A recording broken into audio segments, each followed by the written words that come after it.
Namo Bhagavate Vasudevaya. O my Lord, the all-pervading personality of Godhead, I offer my respectful obeisances unto you. Narayanam namaskritya naram chaiva narottamam devim saraswatim vyasam tato jayamudirayet. Before reciting the Srimad Bhagavatam, which is the very means of conquest, one should offer respectful obeisances unto the personality of Godhead Narayana, unto Naranarayana Rishi, the supermost human being, unto Mother Saraswati, the goddess of learning, and unto Srila Vyasadeva, the author.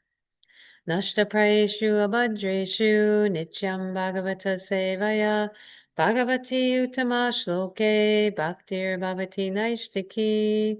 By regular attendance in classes on the Bhagavatam and by rendering of service to the pure devotee, all that is troublesome to the heart is almost completely destroyed, and loving service unto the personality of Godhead, who is praised with transcendental songs, is established as an irrevocable fact.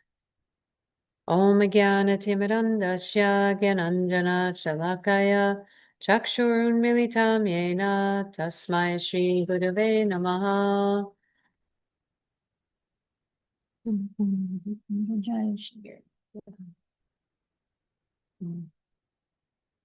I was born in the darkest of ignorance, and my spiritual master opened my eyes with the torchlight of knowledge. I offer my respectful obeisances unto him.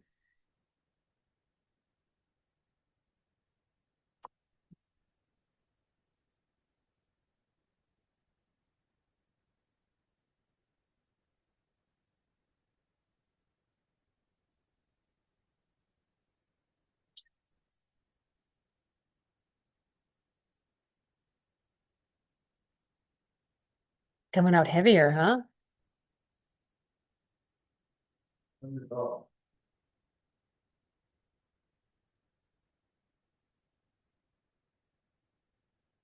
Okay, sorry for the distraction. So today we're reading from Srimad Bhagavatam, Canto 1, Chapter 19, Text 21.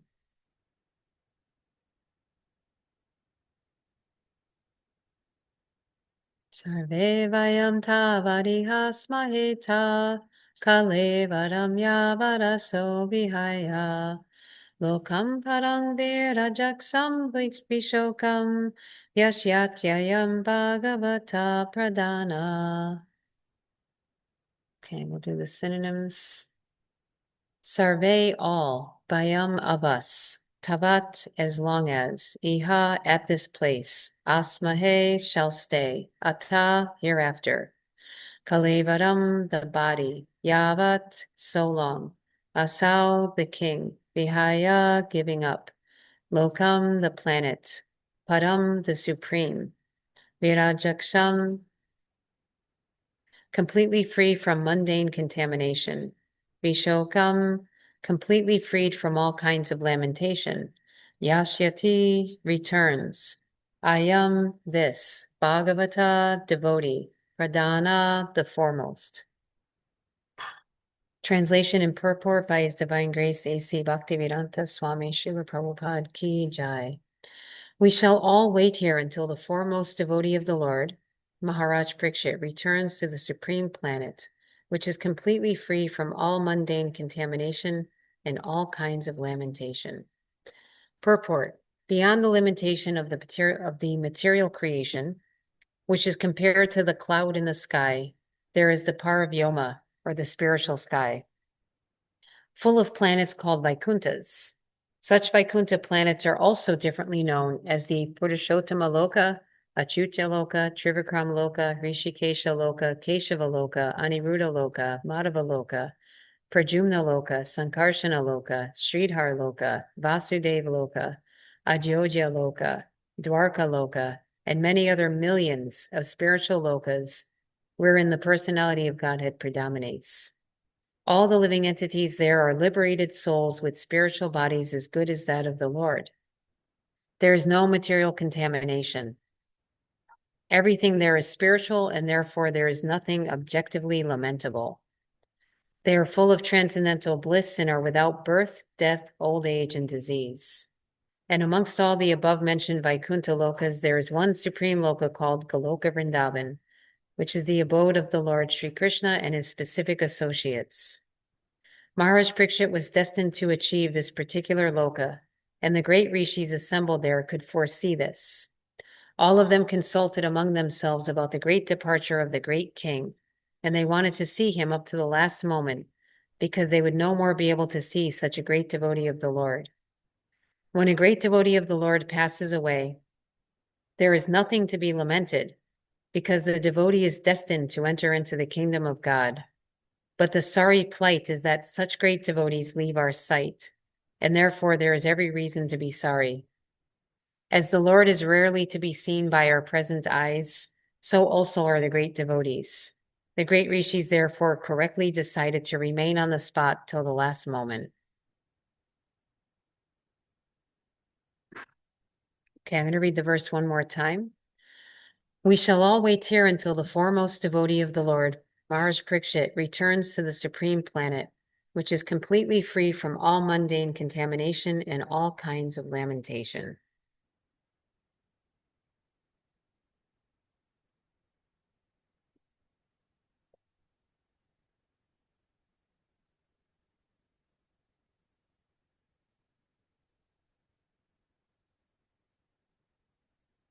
Okay, so I want to focus on a few points in this translation. So now all the sages, they heard about what happened with Maharaj Parikshit. They heard that he was cursed, and then he came and decided to fast until death. And when they showed up, Maharaj Parikshit, even though he had already, as Prabhupada explained in the purport in one of the verses, he had already firmly decided. He was already fixed in his decision that he was going to fast until death. But still, as a matter of etiquette and to seek blessings, he let the sages know of his decision and got their approval. And of course, they approved. They said, "Very good, very good." When they saw that what he was doing, and they knew that this was a great moment in time that they all wanted to witness. So, so they're responding here. They're saying, these are the sages saying, we'll wait here. We'll wait until we're going to stay the entire time until Maharaj Parikshit returns to the supreme planets. So you can, if we see, I can imagine that if Maharaj Parikshit decides to fast until death, that means that the Bhagavatam is being spoken nonstop, right? So that means Sukadeva Goswami. It's not like Sukadeva Goswami is speaking the Bhagavatam and then someone's arranging for prasadam and they all take breaks at certain times. It's like a lunchtime and they all take breaks and let's hold off on the Bhagavatam for an hour while we eat and, and so on. So, someone has to cook. They must all be fasting. They must all be fasting and just sitting there listening the entire time. And same with Sukadeva, he's speaking all this time. So they're all here together and they're going to wait until they're going to hear the entire Bhagavatam and wait until Maharaj Parikshit leaves this world. And as they say, goes to the supreme planet. So, let's see, where is it? So Prabhupada in the purport, he's naming off all these different Vaikuntha planets. And he's saying, after this long list of Vaikuntha planets, he's saying there's many millions of these spiritual lokas or these places where Krishna predominates and all the living entities there have spiritual bodies as good as that of the Lord. But then he says for Maharaj Parikshit, he says, amongst all the above mentioned Vaikuntha lokas, there's one supreme loka called Goloka Vrindavan. Right, so that's the abode of Lord Krishna. That's the two-armed form, playing the flute, cowherd boy. The other planets are the four-armed forms, like Vishnu. But there's this one special planet, this one supreme planet. And he says Maharaj Parikshit was destined to achieve this particular loka. So we know that this is where Maharaj Parikshit didn't just go back to Vaikuntha, to one of those, to one of the other Vaikuntha planets, not to minimize them, but there's this one very special place that he goes to, where Krishna is there in his most intimate form. And he said that the rishis assembled there could foresee this, and they all consulted among themselves about this departure and wanted to see it. So I want to focus on a couple of points. So I'm going to pose this question to all of you out there in Zoom. What verse in the Gita talks about not lamenting for the living or the dead? Does anyone remember that verse? Ashochan and Vashochastam, right? What's the English? Tell us all, tell the Zoom people the English. There is no need to lament for the living or the die. It is like that. Just bringing up Zoom here. So, because is it echoing when you speak? Should I mute myself? No, no, Prabhu, it's not echoing. Okay. Okay. Good. Good. Okay. So, what does he tell Arjuna? What does he tell Arjuna that he's doing before he says one should not lament neither for the living nor for the dead? I didn't understand. What is that question, Prabhu? First, what does Krishna say first before he says one should not lament for the living or for the dead? What does he Uh, tell Arjuna that he's we, doing? it's like we are there before and we will be after this. It's like we are here in the past, we will be in the future, and we will be in the present. It's not like you are not going to kill anyone. And it's like he's trying to explain him we are soul, we are not the body. So there is Yes. nothing to lament about it. Yes, that's all true what Krishna says. But in this particular verse in the Gita, he tells Arjuna that he's doing something he shouldn't be doing. He's giving up his dharma. That one? He says he's speaking learned words. Like, While speaking ah, learned words, yeah, yeah, yeah. Well, ah, he goes, you're speaking like a learned person, ah, but you're mourning for what is not worthy of. not worthy. Mm, Yeah, yeah, yeah. There you go. mm, So he says, those who are wise lament neither for the living nor for the dead. mm. Okay, so we have that, and then we have, okay, hold on. This, it's hard. I can't get this. There we go. Okay, so we haven't, so then, okay, so we have that. Krishna's saying the wise lament neither for the living for the dead. And then Prabhupada says, Prabhupada explains this a little further. He says, down here, further down in the purport, he says, when a great devotee of the Lord passes away, there's nothing to be lamented, right? So that goes back to that Gita verse. There's nothing to be lamented because the devotee is destined to enter into the kingdom of God. But, and this is the big, you know, um, what was the word I'm looking for? Uh, the other side of this is that but why do we still lament? There's a way in which we lament that's not the improper way to lament. There's a way that we lament that's actually a proper way to lament. So what does Prabhupada say in this purport? It's right here. That we are missing their association Yes, yeah, and we are exactly. not able to see them anymore. Yeah, we're missing their association. So this is a great purport to help us understand this verse because in the Bhagavad Gita for that verse in the purport, um, Prabhupada says just talks a little bit more just about the body. He says the body is born and is destined to be vanquished today or tomorrow, right? We don't know. We don't know when it's going to be vanquished. Therefore, the body is not as important as the soul. One who knows this is actually learned, and for him, there is no cause for lamentation, regardless of the condition of the material body. So the point is that we have this body that we don't need. And I know we've talked about this before, but we have this body that we don't actually need. But of course, while we have it, Prabhupada says to make best use of a bad bargain, but also we should take care of it because again, it's Krishna's paraphernalia, right? Just the same way we take care of all of the paraphernalia in the temple, we should also take care of the body as paraphernalia to be used in Krishna's service. But we know that it's temporary. We know it's temporary paraphernalia. And the same way we have this paraphernalia that might get broken, right? We have to do our puja or to cook or whatever, things get broken. We take care of them as much as we can, but when they break, we think, okay, we just have to replace it.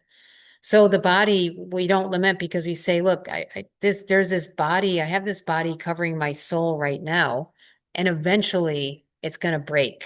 It's not going to be useful anymore.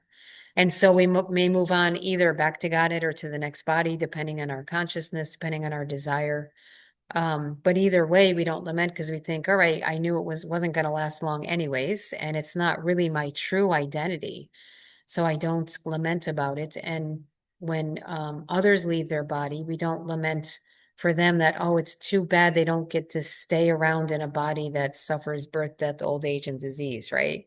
We don't lament that. We say, finally, they got liberated from that body. And like in the case of Maharaj Parikshit, great, that's awesome. He's going back to the spiritual world, especially to the Loka Vrindavan.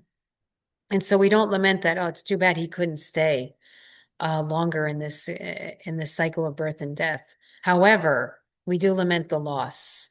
So I think it's very important to understand those two separate points, that we lament the loss. And especially Prabhupada says, because such great devotees, he said they're rare to see, just like the Lord is rarely to be seen, Prabhupada says, by our present eyes, so also are the great devotees. So these sages are thinking this is such a rare opportunity, is such a rare sight to see, is this great devotee who comes and decides to fast and hear Bhagavatam.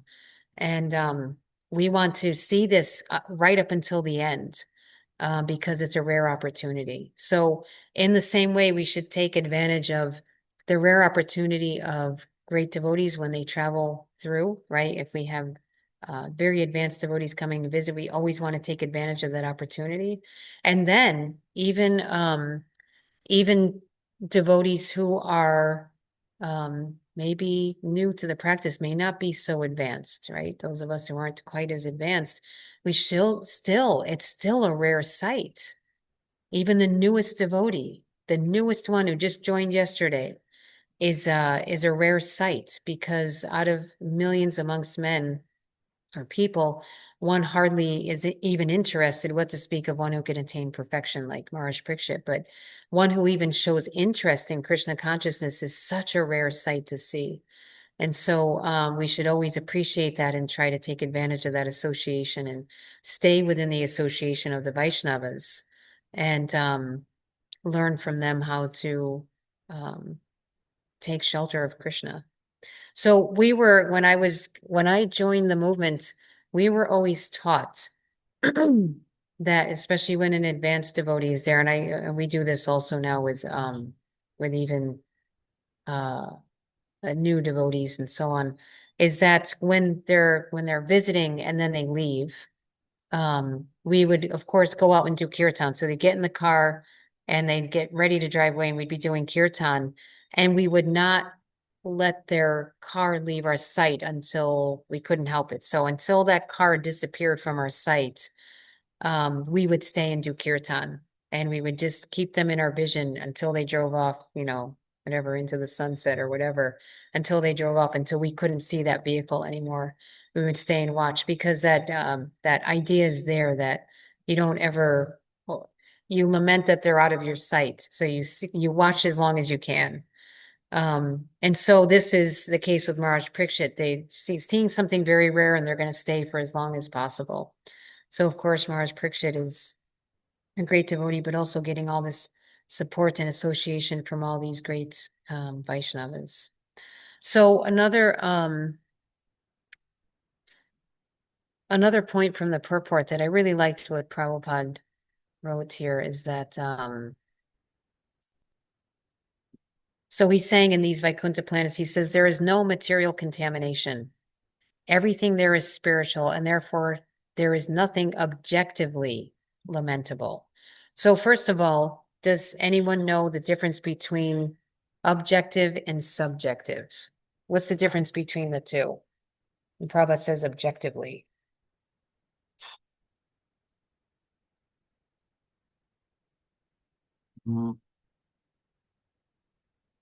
Anyone know the difference or not know the difference?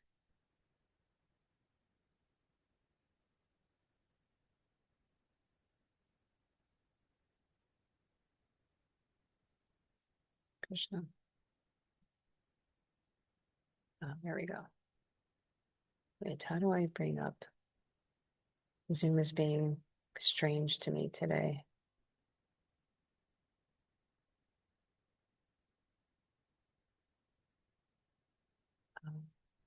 There we go. Okay. Anybody out there in Zoom know the difference between objective and subjective?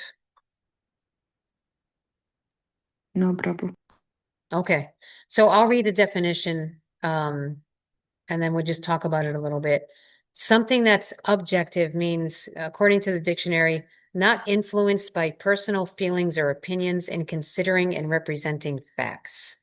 So it's not dependent on the mind for its existence. It's just an actual thing. It doesn't matter whether you see it or not. It doesn't matter whether you believe it or not.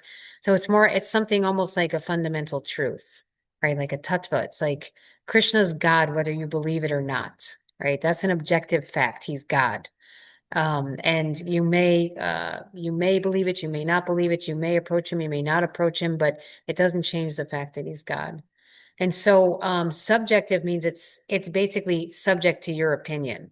You know, something is subjective fact, it's based on your own feelings. So the definition for subjective is dependent on the mind or an individual's perception for its existence. So it's kind of mostly exists in it's something that you're feeling or witnessing in your own mind, not something that's just objectively or in reality out there. And so Prabhupada uses this word. So let's think about this. He says, there's no material contamination. Everything there is spiritual, and therefore there is nothing objectively lamentable. So objectively means factually. There's factually nothing lamentable in the spiritual world, right? And he says everything is spiritual. There's no material contamination.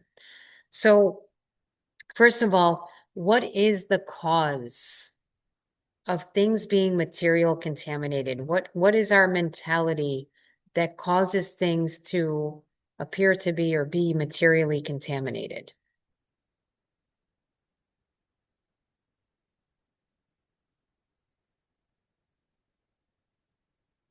Why are we here? Why are we here in this world?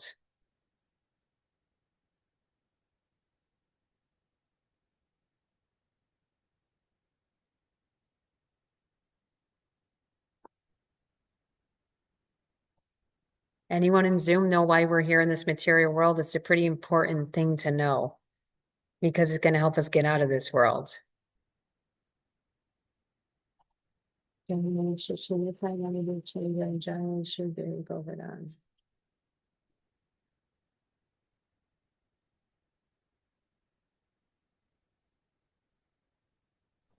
Anyone? Anyone in Zoom know why we're in this material world? To get rid of our karma or like our past this thing. Well, the only reason why we have karma is because we came to this world and we started doing works unconnected with Krishna. But what brought us here to begin with? Enjoy. Yeah, to enjoy, right? To enjoy how? Should we be miserable? To enjoy. What's that? Enjoy without Krishna or Yeah, exactly, Alright. exactly. You hit the nail on the head. To enjoy separately from Krishna. So that's what material contamination is. It's the conception, the subjective conception, right? It's only subject to your mind because it's not real. We can't really enjoy without Krishna. We're not the enjoyers. We're not the supreme enjoyers. That doesn't mean we're miserable all the time. It just means that everything is belongs to Krishna. Everything is meant for Krishna, and he's the supreme enjoyer. And then we get our happiness from giving everything to Krishna or connecting everything with Krishna or having a relationship with Krishna. And so to try to enjoy separately, that's the cause of material contamination, right? So Prabhupada says in the spiritual world, there's no material contamination. That means there's no conception, there's no subjective opinion that Krishna is not the enjoyer, that he's not, that things are separate from him and not to be connected with him. That mentality is not there in the spiritual world. So that's why objectively, there's nothing to be lamented. There's nothing lamentable. So in this world, what is it that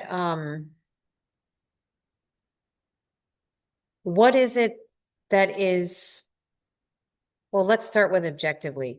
What is it that is objectively lamentable in this world?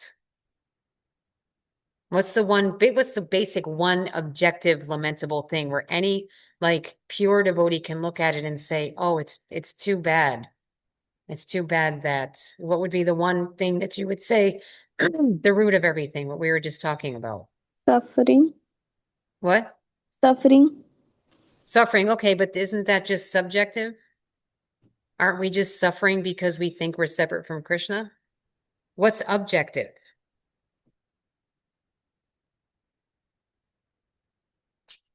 It's the thing we just talked about. Yeah, forgetful of Krishna. Yeah. That's one objective, lamentable thing in this world is that people think they're separate from Krishna, or they think Krishna doesn't exist. That's the lamentable thing, because from there, all other subjective misconceptions or conceptions happen. So, what are these subjective, lamentable things in this world? For like, if you think of your own self, what do you lament based on your mind thinking that you're separate from Krishna? Like, what are, and you may not know it, but what is it that we subjectively suffer from? There's four things, basically. Birth, death, old age, disease. Yeah, because the soul never dies, never gets old, never gets sick. And I would say like as you get older, disease just comes along with it. It's like there's birth and disease, and then when you get old, there's just old disease. There's old and diseased. So these are the subjective things that are lamentable. And even beyond that, like what else? What else do we suffer besides those things? What kinds of things do we suffer from in this world? Adi Devika, Adi Bhautika. Yeah, there's the kleshas, right, the sufferings. What are they in English? Um, Suffering from the mind, suffering from the other living entities, and suffering from the material nature. Yeah. So what kinds of things happen when so those are like the root things. What kinds of things do we suffer from those three phenomena, I guess I can say. Yeah, I mean, when someone hits you or gives you pain through their words, Yeah. and uh, like tsunami and tornado, all these Yeah. things are adibhot, that from the material nature. Yeah. And from the demigods is like rain, excessive heat, excessive cold. Yeah. So um, and then what about the mind? Then there's the mind and the body, right? Adhyatmika. yeah, mind and the body, Yeah. basically disease and anxiety. Yeah, anxiety. And then even Anger. go ahead. Anger. And death. Yeah. We Mm. think we die. And then we get so attached to the body that we don't want to die. It's just a natural thing that I don't want to lose this body that I have that I don't actually need. And that actually keeps me in that cycle of birth, death, old age, and disease. And also just that even like lamentable things like losing loved ones and not even just by death, but going our separate ways, relationships fall apart, people move to different places. There's just so many things to lament in this world that objectively we don't, none of that exists in the spiritual world because that mentality doesn't exist, which means that the spiritual world is not necessarily just a destination, right? It's our consciousness.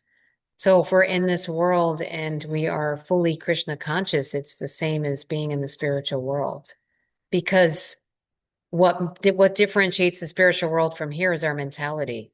Just that thinking that everything's separate from Krishna, thinking that we are the center of attention, we're the enjoyers, and acting outside of our nature, and that brings about all these other sufferings, right? That's what makes it so difficult. Okay, I didn't realize how late it was getting. So let's these are the points I wanted to touch on, but I want to see if there's any points or questions, comments, realizations from anybody out there in Zoom.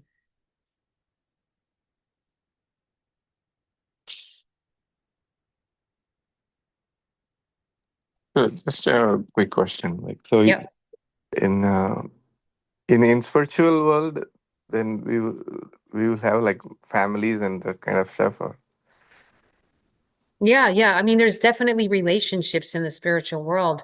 It's just that they all are, um, they're all working just together to serve Krishna. So they have their loving relationships in connection with finding different ways to serve Krishna, which again, we could do here in this material world, right? If we have a family, we all work together to try to keep Krishna in the center. And then it's like family life in Vaikuntha. Yeah. Bhaktivinoda Thakur says that, right, Prabhu? That my home is Goloka. He has 13 kids and they'll be doing kirtan, doing arti together. And it is like, yeah, in my home, this is Vrindavan. Yes. Yeah, It's yeah. Very Goloka. nice. Thank you. Yeah, and Prabhupada said the temples are Vaikuntha too. It's like there's wherever you are, family life, temple life, wherever you are, it's you can create Vaikuntha.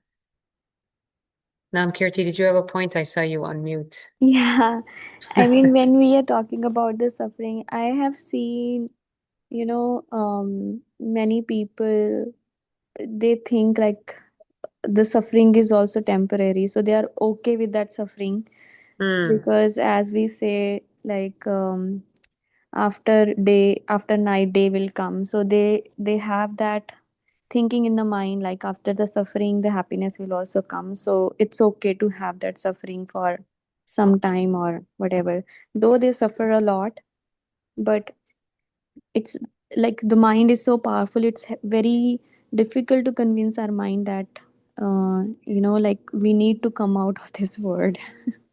Yeah, yeah, yeah. And Krishna, every once in a while, like, you know, kind of does a little pinprick thing to wake us up if we get a little too complacent. It's like, don't forget what this world is. It's not a comfortable place. It's not a place to like, you don't settle down here. You just you do your business and you get out. You do whatever you need to do while you're in the body, as long as Krishna lets you keep the body and then you get out. I had that experience once too, that I had done something, I'd made a decision that I knew was like what was going to bring about suffering, and I just did it anyway, and I suffered. And while I was suffering, I was thinking, well, this is my fault, obviously, and this is what's going to happen, but it'll pass eventually. And so, even though I was suffering, I knew in the future. But it's not always an easy thing. It's like, when you're really sick and you have the flu and you feel like this will never go away, I'll never be better. Somehow, every single time, if I get some like flu or something like that, where it's just like, you're just so exhausted and you have a headache, everything just aches, and you just think this will never go away, even though you know it will theoretically. But it's hard. It's hard when you're in this body and this mind to think, things will come and go. Like Prabhupada said, a forest fire may happen. The bamboo uh, rubs together and it creates a fire. Nobody wants a fire to happen, but it comes. And then you put the fire out with the chanting of Krishna's holy names. Okay, any other points, questions, comments, realizations? Yeah, like just one thing again, I remember when Prabhupada says that, the suffering is there. When I'm saying like people feels like there is the suffering is temporary, the happiness will come. But Prabhupada says that if you are happy also, it's not like the like we cannot escape birth. We can forget the pain of birth, but it is there. The material word is like the word of dukhalya shashvatam. Yeah. So yeah, yes, Prabhu, that's it. Hare Yeah, Krishna. yeah, thank you. Yeah, thank you. Yeah, we always have to remember we don't want to get stuck here because we started to feel really comfortable and happy and we thought, well, it's not such a bad place. I'll just stick around. And we have to chant our japa and do our service, especially chant our japa with a sense of urgency, right? To know that I don't know how much time I have in this body. This human form of life is rare. It's the loophole, right? You can ask, why am I here? And you can practice spirituality, but you can't do that in the lower life forms. So taking advantage of this rare opportunity, we have this body and we can use it to engage in Krishna's service and just do it with a sense of urgency that, yes, I'm going to be I'll do my duties while I'm in this body, but my main duty that all other duties should serve is that I try to connect with Krishna. I chant, I do, the 9 processes of devotional service, hearing, chanting, remembering Krishna. Everything else revolves around that. Every other choice we make, as Rupa Goswami says, is this favorable or unfavorable for my Krishna consciousness? That's how we make our decisions. And so if it's favorable, we do it. And if it's not favorable, we reject it. And so the bottom line is just reconnect with Krishna, reawaken our dormant love, and just keep making advancement based on the teachings of the previous acharyas and of Krishna, to just keep moving forward on that path with a sense of urgency. Janava, you unmuted. Did you have something?